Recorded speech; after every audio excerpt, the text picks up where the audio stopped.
नमस्कार, मैं मंटून कुमार। सत्ता किसी के पास रहे क्या फर्क पड़ता है।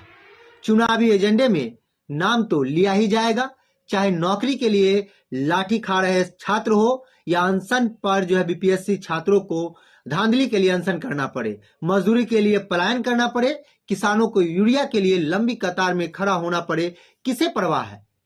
चलिए आज शुरुआत कहां से किया जाए।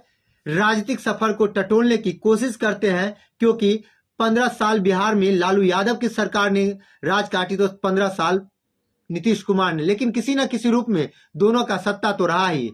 भले 17 सालों में 4 साल बीजेपी साथ में रही, फिर गठबंधन की सरकार बनी। इन 13 सालों में बीजेपी जब केंद्र में आई तब 5 साल ही रही बीजेपी, और जेडीयू जब साथ दोबारा आए तो यही कहा गया कि डबल इंजन की रफ्तार से अब बिहार का विकास होगा। लेकिन बिहार का विकास किनके हाथों हुआ यह कहने की कोई बात नहीं। लेकिन इन 5 सालों में विशेष पैकेज या विशेष दर्जे को लेकर कभी चर्चा नहीं हुई, ना ही जेडीयू ने खुलकर कभी मांग की। केंद्र सरकार बाढ़ राहत का पैसा हो या केंद्रीय योजनाओं में हिस्सेदारी वाला पैसा हो, बिहार को नहीं देने का कोई आरोप प्रत्यारोप का दौर नहीं चला। यहां तक कि पटना यूनिवर्सिटी को सेंट्रल यूनिवर्सिटी का दर्जा देने की मांग सीएम ने भले पीएम मोदी से किया हो, लेकिन वो मांग भी नहीं मानी गई। तब भी कोई शिकवा गिला शिकायत नहीं की गई। अब भले ही इस बात को नीतीश कुमार कहीं कहीं इस बात को दोहरा भी लेते हैं, लेकिन दोस्ती खत्म हुई, जेडीयू आरजेडी की सरकार बनी और सत्ता से बीजेपी बाहर हुई तो शिकायतों का दौर चल पड़ा है, अंबार लग गया है। कभी मनरेगा का फंड नहीं देने का आरोप लगता है, तो कभी समग्र शिक्षा अभियान का पैसा नहीं देने का आरोप लगता है, तो कभी पीएम मोदी आवास योजना के फंड में कटौती का आरोप और विशेष पैकेज की भी मांग अब खुलकर की जा रही है। लेकिन पहले यही खामोशी बरती जा रही थी। फंड को लेकर एक दूसरे पर बार पलटवार का दौर चल रहा है। लेकिन सवाल है, क्या जेडीयू और बीजेपी साथ थी तब तक केंद्र की सरकार और पूरा फंड मिल रहा था? तो क्या सत्ता से बाहर होने का बदला बीजेपी फंड कटौती कर ले रहा है, या 3 महीनों के अंदर ही सब कुछ चला? यही 3 महीने के अंदर अब बाढ़ पलटवार का दौर चला है, तो कहीं ना कहीं गिले शिकवे भी हैं। अगर पुराना हिसाब किताब है तो पहले शिकायत क्यों नहीं किया गया? तो क्या फंड की आड़ में सियासी फंडा चलाया जा रहा है? फंड का सियासी फंडा क्या है? आज हम इसी बातों को समझने की कोशिश करेंगे, आंकड़ों के सहारे जानने की कोशिश करेंगे।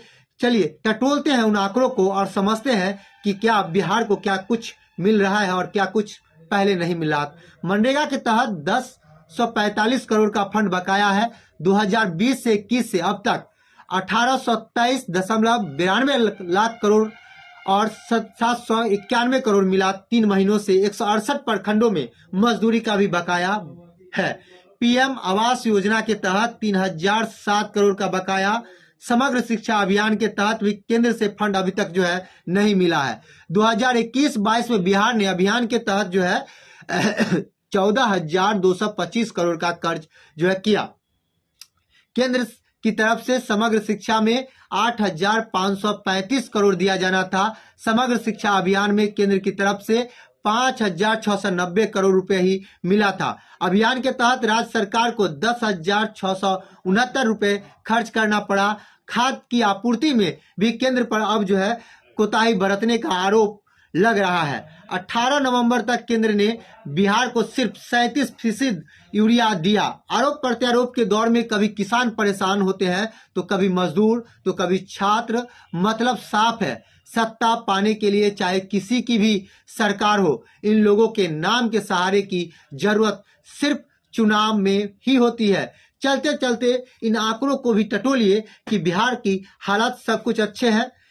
नेशनल कैरियर सर्विस पोर्टल के मुताबिक रोजगार की तलाश में सबसे अगर बात की जाए तो सबसे बिहार के युवा सबसे अधिक है। दरअसल इस पोर्टल पर रोजगार मांगने वालों में सबसे अधिक संख्या बिहार के युवाओं की है।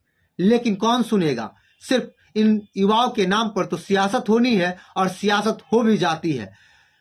13,60,952 युवाओं ने एनसीएस पोर्टल पर रजिस्ट्रेशन कराया। इन रजिस्टर्ड युवाओं में 19 लाख से ज्यादा पुरुष तो लगभग 3 लाख महिलाएं, वही पिछले 6 सालों में बिहार में बेरोजगारी दर जो है लगातार बढ़ते हुए 3 गुनी बढ़ गई है।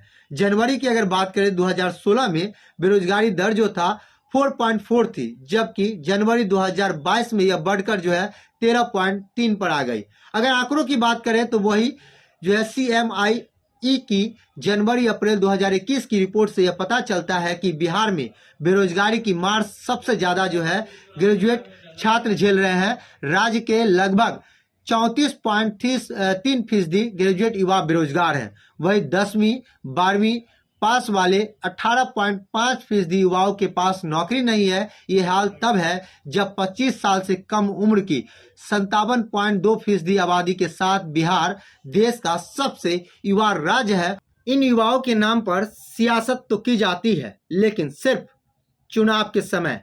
उसके बाद इनके नाम ठंडे बस्ते में चले जाते हैं, इनकी मांग ठंडे बस्ते में ही चला जाता है। बहुत बहुत शुक्रिया हमारे साथ जुड़ने के लिए। फिर कभी किसी खास मुद्दों के साथ होगी बात।